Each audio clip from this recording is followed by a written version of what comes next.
कक्षा दशम। नमस्कार। आज मैं आपको पद्यांश संख्या 7 का श्लोक का जो है अनुवाद समझाने जा रहा हूँ। समझाने से पूर्व में आप एक दो बार जो है श्लोक को ध्यानपूर्वक पढ़ें और पढ़ने के बाद जो भी आपको कठिन शब्द लगे उसके नीचे आप रेखांकित कर दें और रेखांकित करने के बाद अध्यापक जी से आप उन्हें जो है जो रेखांकित शब्द है, कठिन शब्द है, उनका अर्थ जो है जानकारी प्राप्त करें। अब देखिए, ये जो पद्यांश अर्थात श्लोक जो है इसको पहले आप ध्यान से जो पढ़ाया जा रहा है इसका ध्यान रखें और सुने ध्यानपूर्वक। धन धान्य प्रयोगेषु विद्यायाः संग्रहेषु च आहारे विहारे च त्यक्तलजः सुखी भवेत्।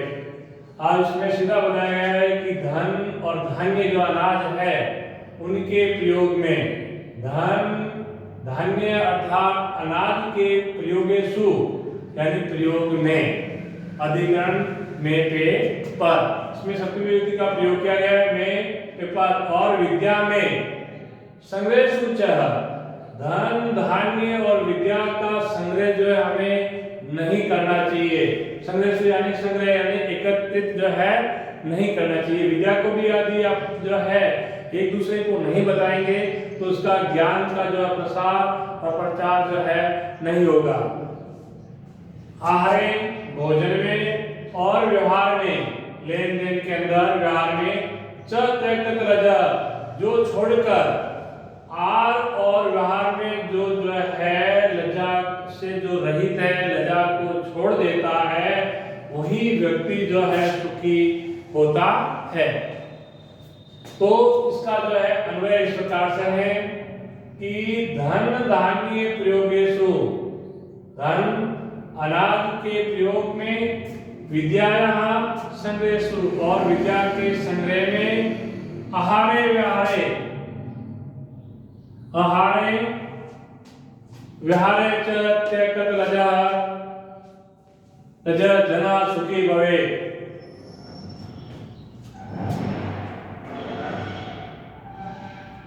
अर्थात आहार और व्यवहार को छोड़कर व्यक्ति जो है सुखी हो सकता है। अब इसका हिंदी अनुवाद।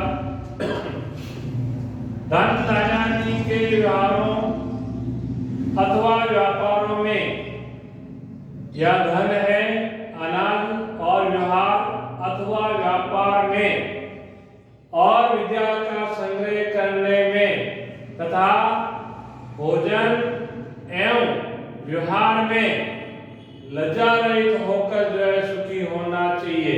यानी इन जो बातें जो इनमें बताई गई है कि भोजन है, व्यवहार है, व्यापार है या विद्या है, इनके संग्रह में या भोजन और व्यवहार में लज्जा से रहित यानी लज्जा को छोड़ने वाला व्यक्ति भी जो है सुखी हो सकता, सुखी रहता है।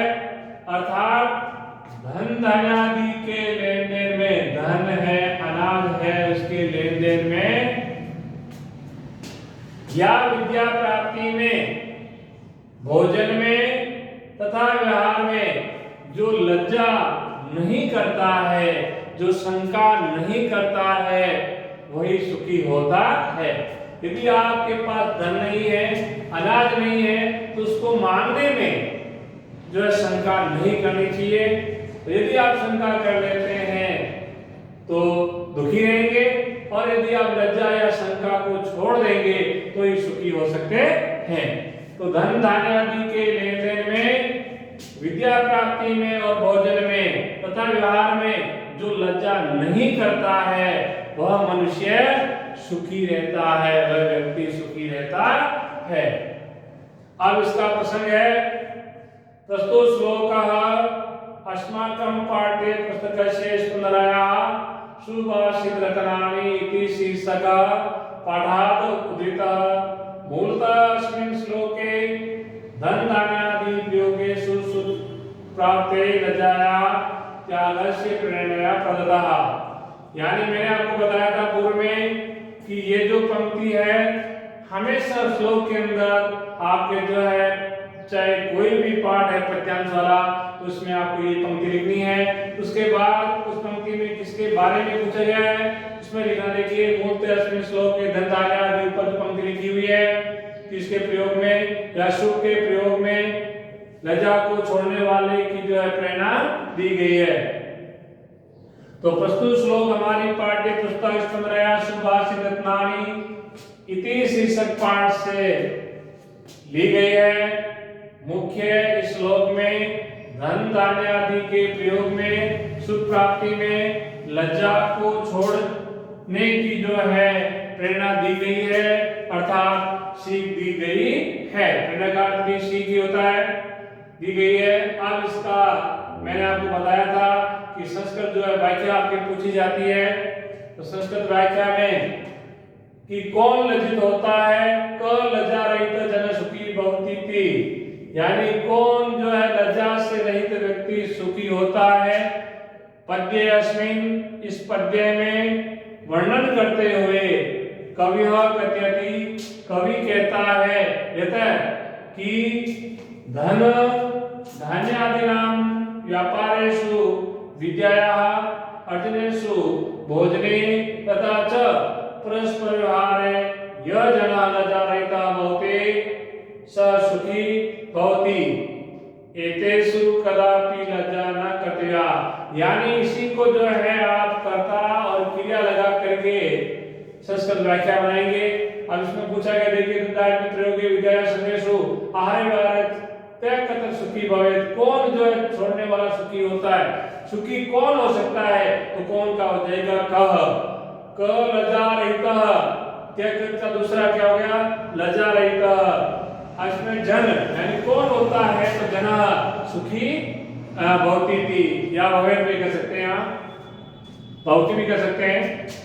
आप पद्य अस्मिन् वर्णयन, यानी इस पद्य में वर्णन किसने किया है, कविः, कवि ने, कथयति कवि कहता है, यथा कि किसमें आगे प्रश्न पूछा गया कि धन धान्यादि व्यापारेषु, अब वही लाइन धन धान्यादि व्यापारेषु विद्याया अर्जनेषु, यानी प्राप्ति उसमें आ गया है, तो इसमें अर्जनेषु हो जाएगा दूसरा,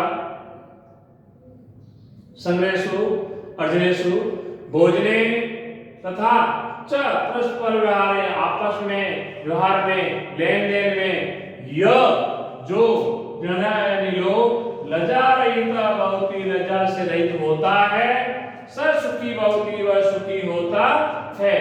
एतेषु कदापि लज्जा न कर्तव्या, उनमें कदापि यानी कभी भी जो है लज्जा नहीं करनी चाहिए, नहीं जो है इसमें आप बताइएगा नहीं कर्तव्य हमारा ये कर्तव्य नहीं, लज्जा नहीं करने का हमारा कर्तव्य नहीं, लज्जा नहीं करनी चाहिए, शंका नहीं करनी चाहिए।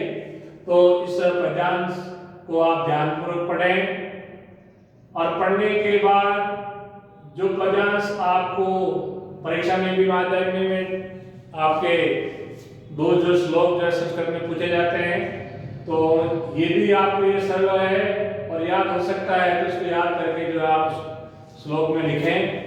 हिंदी अनुवाद आपको सरल भाषा में समझाएगा कि धनाढ्य व्यवहार और व्यापार में जो आपको शंका संग्रह नहीं करना चाहिए, और जो शंका करता है वह व्यक्ति दुखी होता है।